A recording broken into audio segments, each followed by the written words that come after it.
ओम अष्टसप्ततितमोऽध्यायः। आपत्तिकाल में ब्राह्मण के लिए वैश्यवृत्ति से निर्वाह करने की छूट तथा लुटेरों से अपनी और दूसरों की रक्षा करने के लिए सभी जातियों को शस्त्र धारण करने का अधिकार एवं रक्षक को सम्मान का पात्र स्वीकार करना। युधिष्ठिर ने पूछा, भरत नंदन, आपने ब्राह्मण के लिए आपत्तिकाल में क्षत्रिय धर्म से जीविका चलाने की बात पहले बताई है। अब मैं ये जानना चाहता हूँ कि ब्राह्मण किसी तरह वैश्य धर्म से भी जीवन निर्वाह कर सकता है या नहीं। एक भीष्म जी ने कहा, राजन, यदि ब्राह्मण अपनी जीविका नष्ट होने पर आपत्तिकाल में क्षत्रिय धर्म से भी जीवन निर्वाह न कर सके तो वैश्य धर्म के अनुसार खेती और गोरक्षा का आश्रय लेकर वह अपनी जीविका चलावे। युधिष्ठिर ने पूछा, भरत श्रेष्ठ, ये तो बताइए कि यदि ब्राह्मण वैश्य धर्म से जीविका चलाते समय व्यापार भी करे तो किन किन वस्तुओं का क्रय विक्रय करने से वो स्वर्गलोक की प्राप्ति के अधिकार से वंचित नहीं होगा। 3 भीष्म जी ने कहा, तात युधिष्ठिर, ब्राह्मण को मांस, मदिरा, शहद, नमक, तिल, बनाई हुई रसोई, घोड़ा तथा बैल, गाय, बकरा, भेड़ और भैंस आदि पशु, इन वस्तुओं का विक्रय तो सभी अवस्थाओं में त्याग देना चाहिए, क्योंकि इनको बेचने से ब्राह्मण नरक में पड़ता है। 4-5 बकरा अग्नि स्वरूप, भेड़ वरुण स्वरूप, घोड़ा सूर्य स्वरूप, पृथ्वी विराट स्वरूप तथा गौ यज्ञ और सोम का स्वरूप है, अतः इनका विक्रय कभी किसी तरह नहीं करना चाहिए। भरत नंदन, ब्राह्मण के लिए बनी बनाई रसोई देकर बदले में कच्चा अन्न लेने की साधु पुरुष प्रशंसा नहीं करते हैं, किंतु केवल भोजन के लिए कच्चा अन्न देकर उसके बदले पकाया अन्न ले सकते हैं। हम लोग बनी बनाई रसोई पाकर भोजन कर लेंगे, आप ये कच्चा अन्न लेकर इसे पकाइए। इस भाव से अच्छी तरह विचार करके यदि कच्चे अन्न से पकाए अन्न को बदल लिया जाए तो इसमें किसी प्रकार भी अधर्म नहीं होता। 8 युधिष्ठिर, इस विषय में व्यवहार प्रायण मनुष्यों के लिए सनातन काल से चला आता हुआ धर्म जैसा है वैसा मैं तुम्हें बतला रहा हूँ, सुनो। 9 मैं आपको यह वस्तु देता हूँ, इसके बदले में आप मुझे वो वस्तु दे दीजिए। ऐसा कहकर दोनों की रुचि से जो वस्तुओं की अदला बदली की जाती है उसे धर्म माना जाता है। यदि बलात्कार पूर्वक अदला बदली की जाए तो वो धर्म नहीं है। 10 प्राचीन काल से ऋषियों तथा अन्य सत्पुरुषों के सारे व्यवहार ऐसे ही चले आ रहे हैं, ये सब ठीक है, इसमें संशय नहीं है। 11 युधिष्ठिर ने पूछा, तात नरेश्वर, यदि सारी प्रजा शस्त्र धारण कर ले और अपने धर्म से गिर जाए उस समय क्षत्रिय की शक्ति तो क्षीण हो जाएगी, फिर राजा राष्ट्र की रक्षा कैसे कर सकता है और वो सब लोगों को किस तरह शरण दे सकता है? मेरे इस संदेह का आप विस्तार पूर्वक समाधान करें। 12-13 भीष्म जी ने कहा, राजन, ब्राह्मण आदि सभी वर्णों को दान, तप, यज्ञ, प्राणियों के प्रति द्रोह का अभाव तथा इंद्रिय संयम के द्वारा अपने कल्याण की इच्छा रखनी चाहिए।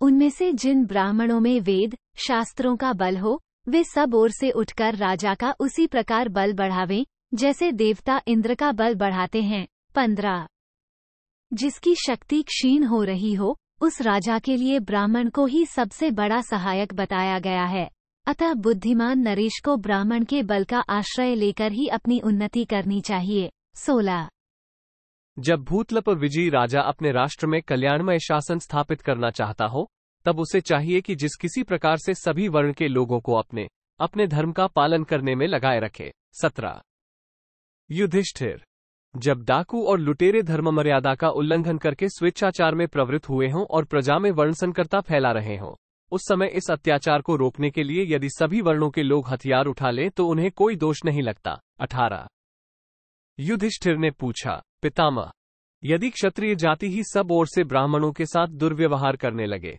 उस समय उस ब्राह्मण कुल की रक्षा कौन ब्राह्मण कर सकता है? उनके लिए कौन सा धर्म कर्तव्य है तथा कौन सा महान आश्रय? 19 भीष्म जी ने कहा, राजन, उस समय ब्राह्मण अपने तप से, ब्रह्मचर्य से, शस्त्र से, बल से, निष्कपट व्यवहार से अथवा भेदनीति से जैसे भी संभव हो उसी तरह क्षत्रिय जाति को दबाने का प्रयत्न करे।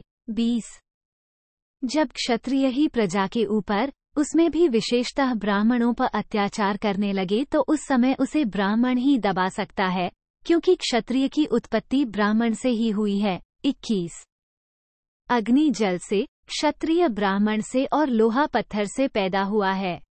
इनका तेज या प्रभाव सर्वत्र काम करता है, परंतु अपनी उत्पत्ति के मूल कारणों से मुकाबला पड़ने पर शांत हो जाता है। 22 जब लोहा पत्थर काटता है, अग्नि जल के पास जाती है और क्षत्रिय ब्राह्मण से द्वेष करने लगता है, तब ये तीनों नष्ट हो जाते हैं। 23 युधिष्ठिर, यद्यपि क्षत्रियों के तेज और बल प्रचंड और अजेय होते हैं, तथापि ब्राह्मण से टक्कर लेने पर शांत हो जाते हैं। 24 जब ब्राह्मण की शक्ति मंद पड़ जाए, क्षत्रिय का पराक्रम भी दुर्बल हो जाए और सभी वर्णों के लोग सर्वथा ब्राह्मणों से दुर्भाव रखने लगे, उस समय जो लोग ब्राह्मणों की, धर्म की तथा अपने आप की रक्षा के लिए प्राणों की परवाह न करके दुष्टों के साथ क्रोधपूर्वक युद्ध करते हैं।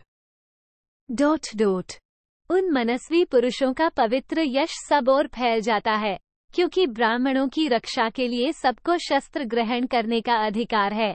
25-27 अतिमात्रा में यज्ञ, वेदाध्ययन, तपस्या और उपवास व्रत करने वालों को तथा आत्मशुद्धि के लिए अग्नि प्रवेश करने वाले लोगों को जिन लोकों की प्राप्ति होती है, उनसे भी उत्तम लोक ब्राह्मण के लिए प्राण देने वाले शूरवीरों को प्राप्त होते हैं। 28 ब्राह्मण भी यदि तीनों वर्णों की रक्षा के लिए शस्त्र ग्रहण करे तो उसे दोष नहीं लगता।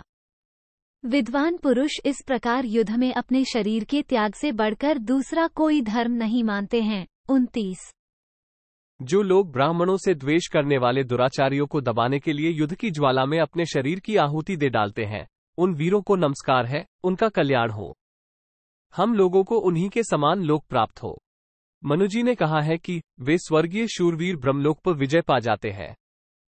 जैसे अश्वमेध यज्ञ के अंत में अवभृत स्नान करने वाले मनुष्य पाप रहित एवं पवित्र हो जाते हैं, उसी प्रकार युद्ध में शस्त्रों द्वारा मारे गए वीर अपने पाप नष्ट हो जाने के कारण पवित्र हो जाते हैं। 31 देश काल की परिस्थिति के कारण कभी अधर्म तो धर्म हो जाता है और धर्म अधर्म रूप में परिणत हो जाता है, क्योंकि वो वैसा ही देश काल है। 32 सबके प्रति मैत्री का भाव रखने वाले मनुष्य भी दूसरों की रक्षा के लिए किसी दुष्ट के प्रति क्रूरतापूर्ण बर्ताव करके उत्तम स्वर्गलोक पर अधिकार प्राप्त कर लेते हैं, तथा धर्मात्मा पुरुष किसी की रक्षा के लिए पाप, हिंसा आदि करते हुए भी परम गति को प्राप्त हो जाते हैं। 33 अपनी रक्षा के लिए अन्य वर्णों में यदि कोई बुराई आ रही हो तो उसे रोकने के लिए तथा दुर्दांत दुष्टों का दमन करने के लिए इन तीन अवसरों पर ब्राह्मण भी शस्त्र ग्रहण करे तो उसे दोष नहीं लगता। 34 युधिष्ठिर ने पूछा,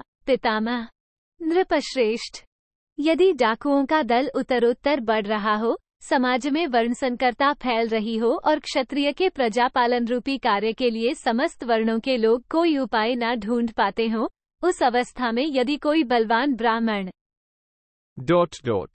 वैश्य अथवा शूद्र धर्म की रक्षा के निमित्त दंड धारण करके लुटेरों के हाथ से प्रजा को बचा ले तो वो राजशासन का कार्य कर सकता है या नहीं, अथवा उसे इस कार्य से रोकना चाहिए या नहीं?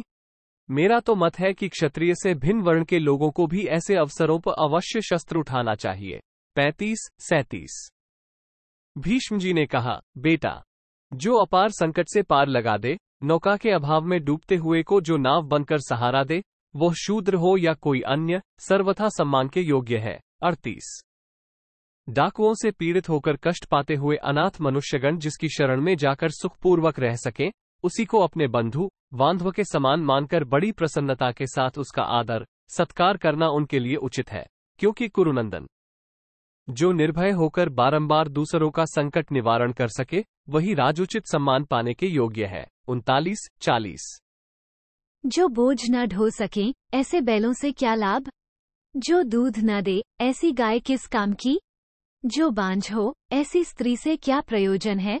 और जो रक्षा न कर सके, ऐसे राजा से क्या लाभ है? 41 कुंती नंदन, जैसे काठ का हाथी, चमड़े का हिरन, हिजड़ा मनुष्य, ऊसर खेत तथा वर्षा न करने वाला बादल, ये सब के सब व्यर्थ हैं, उसी प्रकार अपढ़ ब्राह्मण तथा रक्षा न करने वाला राजा भी सर्वथा निरर्थक हैं। जो सदा सत्पुरुषों की रक्षा करे तथा दुष्टों को दंड देकर दुष्कर्म करने से रोके, उसे ही राजा बनाना चाहिए, क्योंकि उसी के द्वारा ये संपूर्ण संसार सुरक्षित होता है। इति श्रीमहाभारते शान्तिपर्वणि राजधर्मानुशासन पर्वणि 78तमोऽध्यायः 78। इस प्रकार श्रीमहाभारत शांति पर्व के अंतर्गत राजधर्मानुशासन पर्व में 78वां अध्याय पूरा हुआ। 78।